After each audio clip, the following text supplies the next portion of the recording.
Halo guys, ketemu lagi.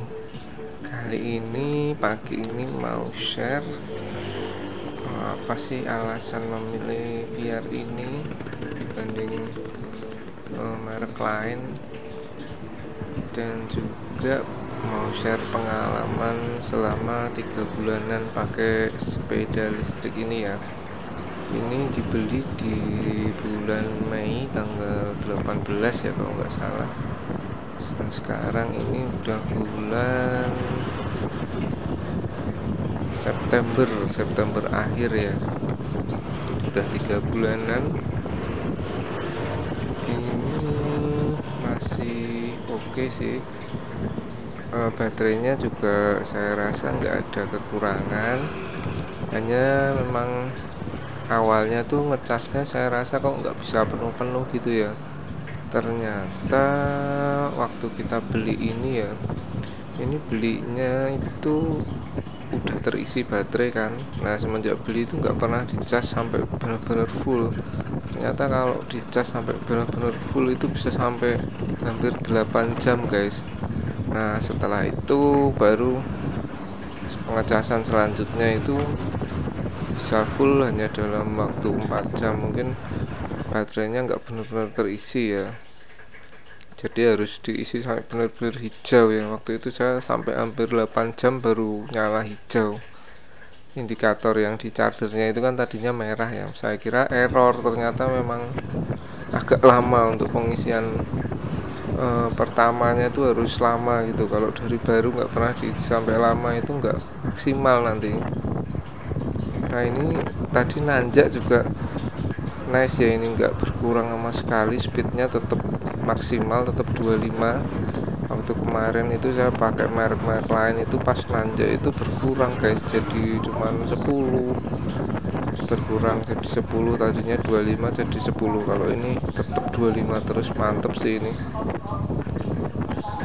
Juga masalah handlingnya sih saya sih oke-oke aja ya, asal nggak terlalu jauh, masih dalam range 1-5 kilo sih masih nyaman ya.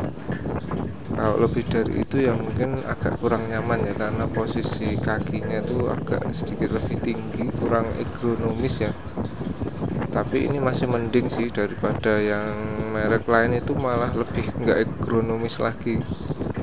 Ini masih mending. Baterai nggak ada masalah, kemudian suspensi juga alhamdulillah seal-sealnya itu yang depan masih rapat ya, nggak ada bocor-bocor oli shock ya. Waktu itu pernah beli yang merek lain itu baru seminggu aja udah kayak ada rembesan oli gitu di shocknya. Ini sih mantep ya. Untuk rem juga waktu itu ada yang menanyakan kesulitan untuk mencari kampas rem depan yang cakram itu, dan kemarin kebetulan saya baru lihat di online di toko Pak Edi, Tokopedia ya, itu ada dan ready stock. Jadi mungkin untuk spare part ini nggak usah kalian takutkan ya, tersedia. Tapi ya mungkin nggak terlalu banyak ya, karena mungkin produsennya juga nggak bikinnya nggak banyak, tapi ada lah, harus sabar sedikit ya. Terus apalagi ya, untuk yang lain nggak ada masalah, alarmnya juga masih berfungsi, kelistrikannya semua berfungsi, rem depan masih enak, masih kampasnya masih bagus, yang belakang juga masih bagus ya, cukup fungsional sih untuk keliling lingkungan. Nah, ini saya pakai ke Car Free Day sama Triadi ya di Solo ya. Ini tadi juga dari rumah itu baterainya full, dan ini sampai rumah lagi itu cuman berkurang 1 bar guys. Jadi ya termasuk irit sih untuk daya konsumsi daya listriknya ini. Mengingat di sini lumayan agak jauh dan jalannya naik-naik ya, naik turun.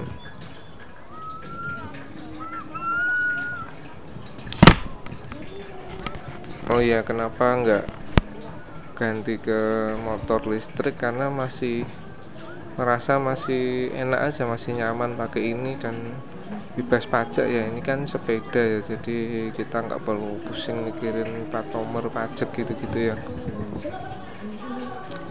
Dan kekurangannya adalah kalau menurut saya sih, kalau masalah jarak ya cuma 50 kilo tak.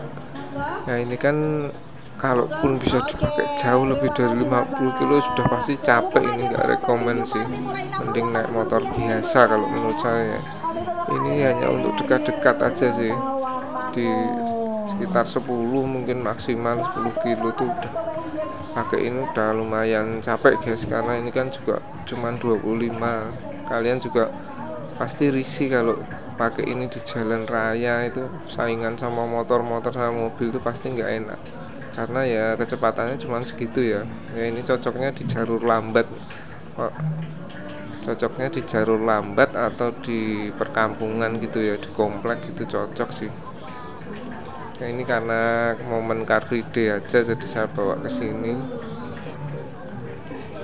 Saingannya sama manusia-manusia berjalan ini ya. Iya. Overall sih nggak ada keluhan ya, ini masih tetap enak. Dan juga oh ya, modelnya ini tuh sebenarnya nggak bosenin ya, walaupun ini kesannya futuristis, tapi entah kenapa tuh dilihat itu nggak bosenin, jadi masih tetap ya gimana ya, manis aja untuk dilihat itu dan menarik perhatian orang ya. Kalau lewat pakai ini pasti diliatin, apalagi warna kuning candy gini, warna-warna kuning merah itu.